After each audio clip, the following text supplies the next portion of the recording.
Welcome to the Slop Farm. Enjoy the video. You need to confirm the facts first. Beats Solo3 does not include active noise canceling hardware, so you can't turn on a hidden ANC feature. Once you verify your model, choose a path.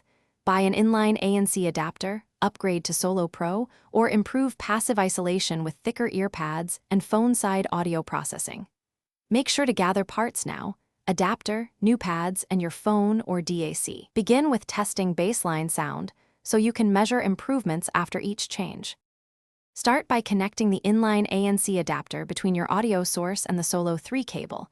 If using wireless Solo3, add a Bluetooth transmitter with 3.5 mm out to the ANC module. Once wired, power the module and set it to feed forward or feedback mode depending on background noise type.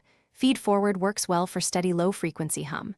Make sure to use the shortest practical cable and seal ear cups with new pads. Finally, run a recorded noise test so you can compare before and after level. Finish by fine-tuning. Fit the new ear pads and reposition the band for a tight seal. A good seal provides the largest passive noise reduction. Once sealed, open your phone's EQ or a DSP app and attenuate 100 to 300 Hz to reduce rumble while slightly boosting 2 to 4 kHz for vocal clarity. If you hear hiss from the adapter, lower gain or try a better shielded module. If connectivity drops, repair devices, swap cables, or replace the adapter battery. Thanks for watching. Consider subscribing if we helped you today.